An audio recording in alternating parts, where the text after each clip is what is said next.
Allora, qui a Bari, al nostro Hot Corner, abbiamo voluto, l'abbiamo inseguito Simone Corbisiero. Come stai, Simone? Ciao, molto bene, grazie. Perché abbiamo voluto Simone? Perché In Scordato di Rocco Papaleo è fantastico. Grazie. Ti offendi? Ti No, offendi? no, no. No, abbiamo un problema noi, io in particolare, ma in generale noi non vorrei dire meridionali, ma noi periferici a prendersi i complimenti è molto più difficile che prendersi le critiche. Sì? Quindi se dicessi una prova discreta saresti più a tuo agio. Sarei più a mio agio, esattamente, è un paradosso. Invece Simone praticamente fa, senza spoilerare nulla, no, non diciamolo, però vabbè, fa una parte chiave perché praticamente è la spalla di Rocco Papaleo per tutto il film e è un personaggio fantastico. Volevo sapere come sei entrato dentro Uno Scordato.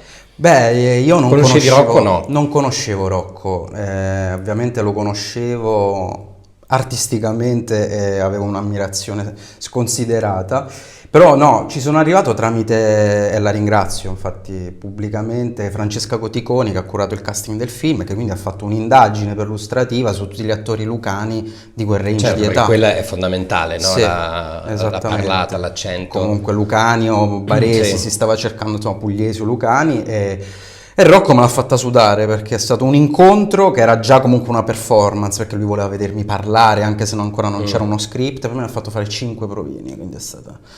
Beh, perché poi in realtà voi avete uno scambio quasi, rimanendo in tema musicale, perché è proprio un duetto, no? Cioè uno dice una cosa, l'altro subito ribatte, replica, è tutto così per... Sì. Com'è stato sul set?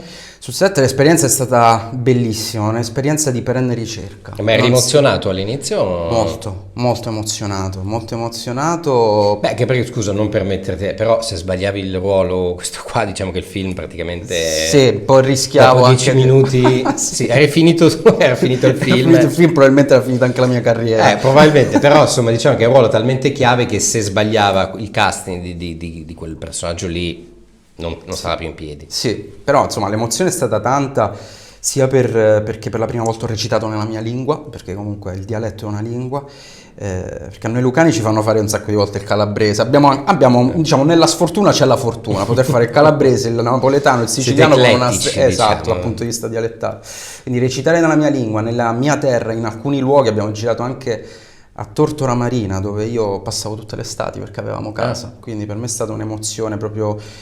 Diciamo che io interpreto un po' il mal d'Africa di Rocco, e il fatto che potessi anche parallelamente io come persona, come attore, approcciarmi a quel mal d'Africa perché sono tornato nei miei luoghi di infanzia, che sono proprio luoghi dell'anima, ha fatto sì che l'esperienza, insomma, si sovrapponeva il lato artistico con quello umano, e insomma l'emozione è stata... Che tra l'altro c'è tutto questo tempo perduto, è proprio una delle costanti è un po' prustiano, molto. E Rocco Papaleo è la ricerca del tempo perduto. Invece che il tempio maledetto, il tempo tra Indiana Jones e Proust.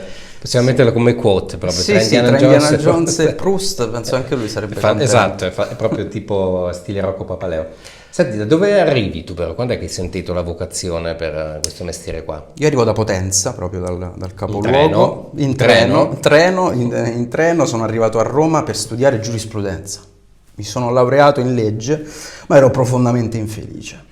Avevo bisogno, cercavo sfogo artistico da prima, cantavo in un gruppo rock e scrivevo i testi, cantavo, ecco, è un parolone, però ci provavo, facevo fotografie, insomma, scrivevo tantissimo, poesie, racconti, e quindi sentivo che avevo un'urgenza. C'era qualcosa. Quando è arrivato il mio primo ingresso, diciamo, in un laboratorio amatoriale teatrale, ho sentito una cosa allo stomaco, ho detto, ecco. Hai capito, questo è il mio posto.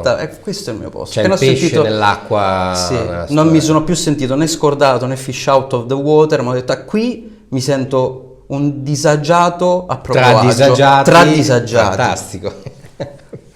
E poi da lì come sei entrato poi nel tu adesso abbiamo visto anche la serie su Prime Video, Bang Bang Baby. Io ho avuto la fortuna di entrare in un universo a cui devo veramente tutto, che è la scuola d'arte cinematografica Gian Maria Volonté. Noi Quindi, abbiamo un sacco di amici alla Volonté, da Enrico Borello a Montesi, sì, sono usciti esattamente, tantissimi. Gabriel, certo. Lì a Grieco, pure Fulminacci ha fatto la Certo, sì, cioè. sì, no, siamo in tanti. Adesso ho Tanti. incontrato proprio Daniele Vicari che alla presentazione del Ah, suo certo. libro, e chiaramente anche lui felicissimo Dharma, di pure vedere. Dharma mangia Dharma gusto. sta studiando adesso, no? Quindi questa è stata la mia fortuna, trovarmi lì in questo universo dove proprio, io lo dico sempre, ho trovato asilo politico lì. Perché il cinema tu hai cominciato con Daniele proprio. Sì, le prime esperienze le ho fatte tutte con Daniele, comunque con cui ho fatto 3 film. Ho fatto un piccolo ruolo in Sole, Cuore, Amore, poi il mockumentary Uno Nessuno, che è andato ad Alice nelle città nel 2015 al Festival del Cinema di Roma, e poi Prima che la notte, il film TV su Pippo Sì, Fava, certo. con Fabrizio Gifuni. Quindi, insomma, a quella Possiamo realtà io dire che è devo il tuo tutto. mestiere adesso, possiamo dirlo. È assolutamente il mio oh. mestiere. Finalmente da Basta. 5-6 anni A casa tutto a posto? tutto Dici a tu che fai? posto. L'attore. E finalmente nessuno che dice come hobby. L'attore. Così, con la mano così, ma che sotto. Sì, però si nascondono sotto il tavolo. Mo capito? Per non farsi sei pure vedere. l'alter ego di Rocco Papaleo, quindi Sì, stai a posto, certo. basta. Adesso punto anche a diventare il miglior imitatore in Italia, tanto che c'è da battere Favino, beh, che lo imita troppo lì bene, è un però po'. ci puntiamo. Lì Ma è chi è dura. il tuo mito invece? Il tuo attore. Sembra una ruffianata. No, non è Rocco Papaleo. No, perché. Vado via, se era come. No, perché poi Il Rocco mio Papaleo mito- comunque. No, il mio mito- no, cioè, per lui ho un, diciamo, a livello comico lui, Massimo Troisi, io sono cresciuto con Totò, i film di Massimo Troisi, in particolare Nanni Moretti, di quell'universo comico ok. grottesco. Quindi l'universo è surreale anche un po'. Sì, sì, esattamente, anche nella scrittura comunque quando scrivo sono dei punti di riferimento. Però il mio mito attoriale è Gian Maria Volonté, insomma, è anche un gioco piuttosto facile, voglio dire, se non ti piace Volonté. Sì. Ci sono Ma dei quale problemi. Volonté sei tu? Tutto 60, tutto, 70? però sì, 60, Quello 70 c'è politico. quello politico, sì, sì, sì. Quello che disse pubblicamente, a parte che insomma è proprio l'antesignano di tutte le lotte sindacali anche per i diritti dei lavoratori dello spettacolo, ma quando disse proprio che dice io non è che faccio cinema politico, ogni cinema è politico. Vero, perché Ogni scegli film di è politico, raccontare qualcosa. perché scegli qualcosa invece di un'altra cosa, Esatto. quindi c'è sempre una scelta di tipo politico. Anche Chiaramente- scordato è un film politico, non solo perché c'è Assolutamente. dentro la politica, poi a un certo punto entra la Assolutamente. politica, ma perché sceglie anche di raccontare la parabola di quest'uomo che ne parlavamo prima con Rocco e Giorgia, è dissonante rispetto al tutto. Anche il film è dissonante, sei d'accordo? Sì. Rispetto all'oggi, perché è un film che Sì, si che- prende il suo percorso e anche il suo tempo. Sì, è un film che ha un po' di nostalgia per epoche passate o epoche addirittura non vissute. Cioè io penso che la frase che meglio rappresenta, che dice proprio il mio personaggio all'interno del film, è qui al sud dove si spera che la gioventù passi in fretta per avere più tempo per rimpiangerla. È bellissimo. Che è una frase molto poetica, molto amara, e come ha detto già Rocco stamattina, è un film affettuoso ma molto polemico anche nei confronti del meridione, non come terra ma proprio come luogo dell'anima, come... Sì, anche come atteggiamento che Sì. uno ha dentro di sé. Infatti, come abbiamo iniziato l'intervista, se tu mi fai un complimento io, Esatto, io già, istintivamente questo non mi cosa vuole? fido. Questo Chiaramente cosa è un vuole? Vuole i problema. soldi. Complimento, no, però è verissimo. Ma e tu che spettatore sei invece? Cosa guardi? Di tutto, di tutto. sei onnivoro. Sì. Poche serie, perché la serie mi mette in difficoltà, perché altrimenti vado proprio a in livello binge di watching, tempi. cioè sì, perché no divento schiavo, Ah, cioè me la ok, devo quindi- finire in 2 giorni e quindi prima Non di riesci iniziare a una lasciarla serie lì. ci penso. No, però insomma, ecco, quello che cerco e ho difficoltà a trovare, ma che mi piace sia fare che vedere, è una commedia dai toni un po' più cinici, un po' amari. Quello, diciamo, è il mio universo di cinema preferito. Cioè, quindi la commedia italiana degli anni 60, 70, Esattamente, Monicelli, ma quella roba. anche insomma, sì, andando anche oltre in quel surreale grottesco da Il Fantozzi, tipo Villaggio di ok. Salce, insomma, i primissimi, la commedia all'italiana sicuramente, però insomma poi Sì, ce n'è poi anche il da noir, mostrare. il drammatico. Ho visto ultimamente L'ultima notte d'amore. Vabbè, Favino, Mi è piaciuto da morire. Ma nel cassetto adesso? Nel Cosa c'è cassetto dopo Scordato? C'hai già, ci sono delle hai già cose in fatto- uscita. Che puoi dire o... Sì, penso di sì, al massimo Al massimo si uccidono per per strada. strada.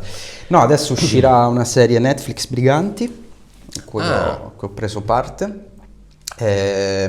L'opera prima di Michele Riondino, Palazzina Laf, e Che poi quella è girata a Taranto? Ha girato girata in parte a Taranto, in parte a Piombino, a Livorno. E com'è Michele Riondino da regista? Dai, dacci questa... Strepitoso. Che lui è un grande... È un grandissimo attore ed era bellissimo poter cercare le cose senza ansia. Ma se invece facessimo così, perché parlava da attore ad attore, quindi si creava una cosa insieme.